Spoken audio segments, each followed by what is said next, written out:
Good morning, students. Today we'll discuss Newton's first law of motion and inertia. Newton's first law of motion is also known as law of inertia. So let us start with Newton's first law of motion. Now, how to define Newton's first law of motion? According to Newton's first law of motion, a body continues to be in a state of rest or in a state of uniform motion along a straight line unless some external unbalanced force is applied on the body to change that state. Means कि अगर कोई body rest में है तो वो rest में रहेगी और अगर मोशन में है तो वो मोशन में रहेगी जब तक उस पर कोई अनबैलेंस फोर्स ना लगे. अब इसको हम एलैबोरेट करें तो इसमें जो पहली लाइन है वो बिल्कुल ठीक लगती है कि अगर कोई बॉडी रेस्ट में है तो वो हमेशा रेस्ट में ही रहेगी. जैसे for example A table is lying in your class, तो टेबल को अगर कोई हाथ नहीं लगाएगा, कोई फोर्स नहीं लगाएगा तो टेबल अपनी जगह पे रहेगी, it will remain in rest. लेकिन अगर कोई बॉडी मोशन में है तो वो हमेशा मोशन में रहेगी अकॉर्डिंग टू दिस लॉ. लेकिन रियल लाइफ में ऐसा होता नहीं है. Suppose if you roll a ball along a smooth floor, say with some force, then the ball start moving on the floor and after covering some distance it will come to a stop. But according to the law it should continue to move endlessly, but ऐसा होता नहीं है, वो थोड़ी देर के बाद रुक जाती है. तो इसका मतलब क्या हुआ, या तो कोई अनबैलेंस फोर्स लग रही है या फिर न्यूटन का लॉ गलत है. तो लॉ तो गलत नहीं है, बट यहाँ पे जो फोर्स है वो फोर्स ऑफ फ्रिक्शन है जो हम पहले लेक्चर में पढ़ चुके हैं. So whenever there is a motion of an object, a force always comes into existence which opposes the motion of an object and that is the force of friction. वो force of friction अलग अलग होती है depending on the roughness of the surfaces. उस force की वजह से, उस अपोजिंग फोर्स की वजह से जो मूविंग बॉडी है वो थोड़ी देर के बाद अपने आप रुक जाएगी. एंड अगर हम उसको कंटिन्यूसली चलाना चाहते हैं तो हमें उस पर कंटिन्यूसली अनबैलेंस फोर्स लगाना पड़ेगा. तो लॉ क्या कहता है, a body continue to be in a state of rest और in a state of uniform motion unless some unbalance force is applied on it. ये था Newton first law of motion. तो इसके हम जैसे तीन पार्ट्स की बात करें तो कहते हैं body at rest continue to be remain at rest until some force is applied. तो ये बात बिल्कुल सच है, हम डिस्कस कर चुके हैं. दूसरा है body in uniform motion continue to be move in uniform unless some external unbalance force is applied to change its speed. ये भी बिल्कुल सही लगता है कि ये बात कि कोई मूविंग बॉडी अपने आप रेस्ट में इसलिए आती है क्योंकि उस पर force of friction unbalance force की फॉर्म में लगता है. और तीसरा पार्ट जो है, a body moving along a straight line will continue to move along the same straight line unless external force is applied to change its direction. यानी अगर कोई बॉडी स्ट्रेट लाइन में चल रही है तो अपनी डायरेक्शन भी अपने आप चेंज नहीं कर सकती जब तक उस पर कोई फोर्स ना लगे. तो ये था बेटे Newton first law of motion. अब इसी को डिफाइन करेंगे इनर्शिया से. तो इनर्शिया क्या है, आइए देखो. इनर्शिया एंड मास लिखा, इनर्शिया एंड मास. बट पहले हम इनर्शिया को डिफाइन करेंगे. What is inertia? Inertia is the natural tendency of the object to resist its state of rest और ऑफ यूनिफॉर्म मोशन. यहाँ से देखो क्या कहते हैं इस बुक से. According to the definition, inertia of a body is the inability of the body to change by itself its state of rest or of state of uniform motion. यानी कोई बॉडी अगर रेस्ट में है तो उसकी tendency है कि वो रेस्ट में रहेगी, अपने आप वो अपनी पोजीशन को चेंज नहीं कर सकती. और अगर कोई बॉडी मोशन में है तो वो मोशन में रहने की कोशिश करेगी. तो यही तो फर्स्ट लॉ है. फर्स्ट लॉ में भी यही बोला था और इनर्शिया भी वही बात कर रहा है कि अगर कोई बॉडी रेस्ट में, ये नेचुरल टेंडेंसी है, this is natural tendency of the object to resist its state of rest और ऑफ यूनिफॉर्म मोशन। यानी अगर कोई बॉडी रेस्ट में है तो वो रेस्ट में रहने की कोशिश करती है, और अगर मोशन में है तो मोशन में रहने की कोशिश करती है जब तक उस पर कोई फोर्स ना लगे। हम इसी को इलेबोरेट करेंगे आगे इनर्शिया को, और जैसे जैसे इनर्शिया को इलेबोरेट करते जाओगे फर्स्ट लॉ अपने आप ही क्लियर होता जाएगा, क्योंकि मोर और लेस इनर्शिया से the same thing which the first law defines, right. यानी a body will remain at rest or in a state of uniform motion unless some unbalanced force is applied on it. क्योंकि inertia एक property है, it is a property of the object, so it doesn't have any unit as a unit, but generally it is measured by mass, or mass is the measure of inertia. Mean more the mass, more is the inertia. जितना ज़्यादा mass होगा inertia भी उतना ही ज़्यादा होगा. Now we'll discuss three types of inertia. The three types of inertia are inertia of rest, inertia of motion and inertia of direction.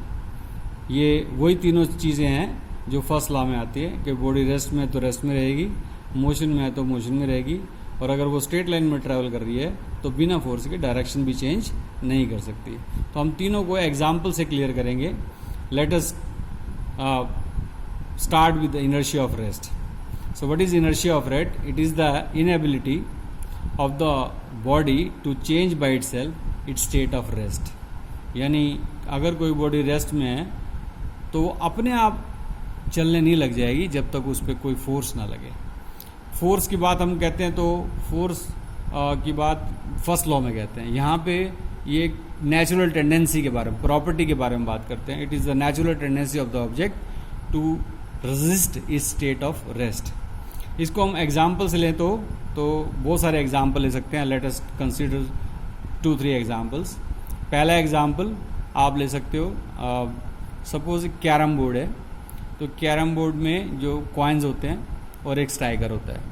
तो आप क्या करो, 5-6 कॉइन्स की पाइल बना के सेंटर में रख दो, और ज़्यादा बड़ी पाइल नहीं बनानी है, consider only 4-5 coins, and now take the striker and hit the bottom coin with the striker. What happens? The bottom coin will remove from there and the rest of the pile remain as it is. ऐसा क्यों हुआ कि जब आप pile अगर बड़ी बनाओगे और अगर जोर से स्ट्राइक नहीं करोगे तो हो सकता है पाइल सारा गिर जाए. But I am telling you that pile should be small, 5-6 coins हो, एक के ऊपर एक बैलेंस फॉर्म में रखे हों, और आप बॉटम कॉइन को जोर से हिट करेंगे तो नीचे वाला कॉइन निकल जाएगा, बाकी एज इट इज़ रहेंगे. Why it happens? Because when you strike the bottom coin with the striker and force जो है वो बॉटम कॉइन पे लगी है, it comes in motion, but the rest of the coin try to remain at rest due to inertia of rest. जो बाकी coins हैं वो रेस्ट में रहने की कोशिश करेंगे, क्योंकि नेचुरल टेंडेंसी है उनकी कि अगर कोई बॉडी रेस्ट में है तो वो रेस्ट में लगेगी, उन पे फोर्स नहीं लगा है तो वो रेस्ट में रहने की कोशिश करेंगे, तो वो कॉइन एज इट इज़ रहेंगे.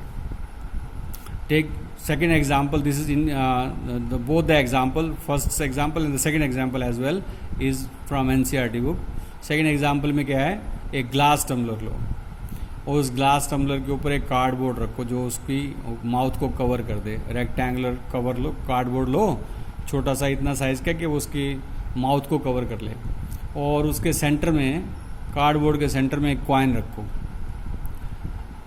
और अब जैसे ही आप कार्डबोर्ड को फ्लिक करो ऐसे, लाइक दिस, जैसे कैरम बोर्ड के स्ट्राइकर से फ्लिक करते हैं, उसी तरह से कार्डबोर्ड को ऐसे फ्लिक करो.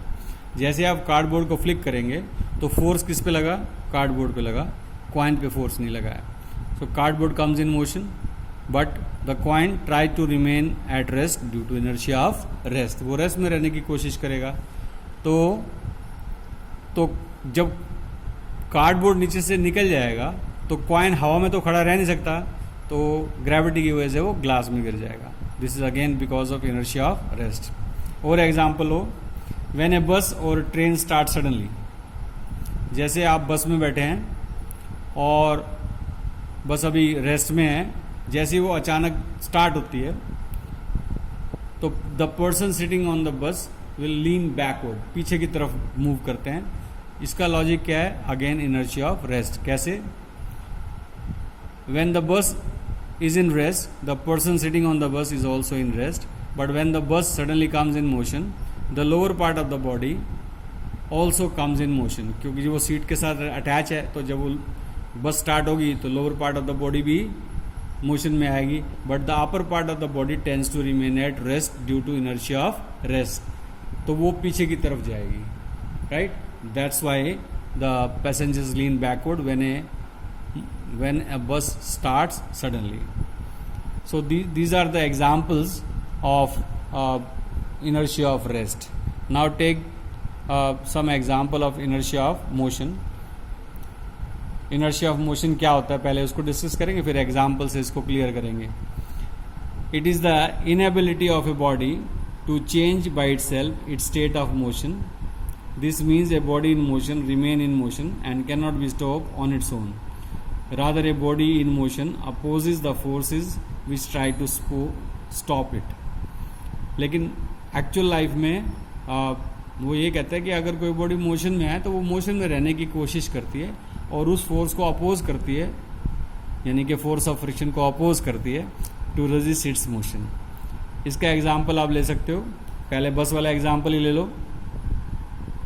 व्हेन ए बस और ए ट्रेन स्टॉप सडनली, जैसे कोई मूविंग बस है वो अचानक रुक जाती है, then the passengers lean forward, तो पैसेंजर जो आगे की तरफ मूव करते हैं. ऐसा क्यों होता है?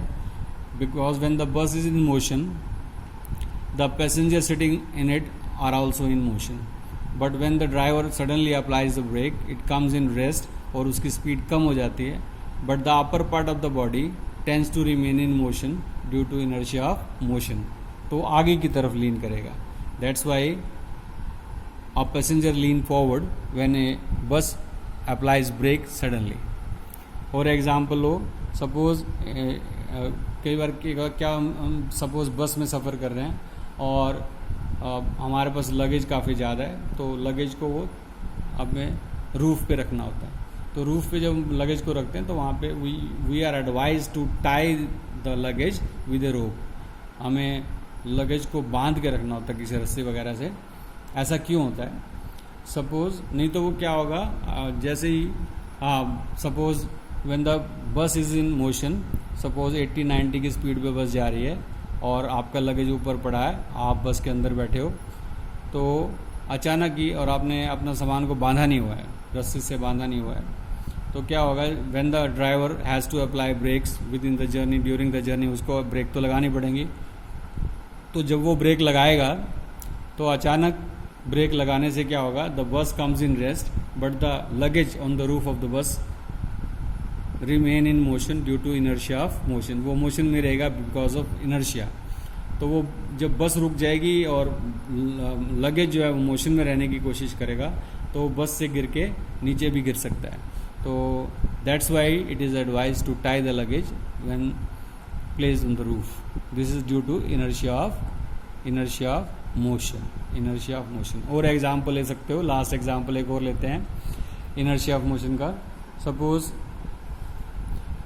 Suppose you are travelling in a train. आप ट्रेन से दिल्ली से करनाल आ रहे हो और या आप रेलवे स्टेशन पे ही खड़े हो और you are watching the train coming towards you from Delhi to Karnal railway station, right? आपने देखा होगा कि पैसेंजर्स पहले से ही गेट पे आके खड़े हो जाते हैं and they jump from the moving train.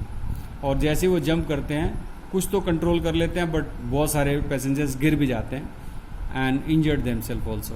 तो ऐसा क्यों होता है? इसके पीछे साइंटिफिक लॉजिक क्या है? Again inertia of motion. तो when the train is in motion the passenger sitting in it are also in motion. When they jump from the train and as soon as they step on the ground is in rest, so the feet also becomes in rest, but the upper part of the body tends to remain in motion due to inertia of motion. तो वो आगे की तरफ गिरते हैं. और sometimes वो अपने आप को बैलेंस कर पाते हैं और समटाइम्स वो अपने आप को बैलेंस नहीं कर पाते, तो गिर जाते हैं और उनको चोट लग सकती है. They can injure themselves. The last is inertia of direction. What is inertia of direction? It is the inability of the body to change by itself its direction of motion. That is, a body moving along a straight line will continue to move along the same straight line unless some force is applied to change its direction. तो देखो क्या होता है इसमें, क्या होता है, जैसे सपोज एग्जाम्पल से आप ले सकते हो. When a car rounds a curve suddenly, जैसे मान लो आप हिल स्टेशन पे कार में जा रहे हैं तो वहाँ पे बहुत सारे टर्न्स आते हैं. तो जैसे ही आप पहले स्ट्रेट लाइन में जा रहे हैं, जैसे ही टर्न आएगा तो टर्न में आप ड्राइवर हैंडल को मोड़ेगा कर्व के लिए, but the person sitting in it try to remain in straight line. वो सीधा मोशन में रहने की कोशिश करेगा. And therefore a person sitting inside it is thrown outward. This is because of while the car turns, the person tries to maintain its original direction of motion due to inertia of direction. So this is the inertia of direction. So you have seen that there are inertia and Newton's first law of motion is almost saying the same thing. And what is that? A body at rest will remain at rest, or a body in uniform motion will continue to move in uniform motion unless some external unbalanced force is applied on it. And inertia is also says the same thing, but it is defined as a property. It is the natural tendency of the object to resist its state of rest or of uniform motion. Right. So in the next lesson we'll discuss Newton's second law of motion.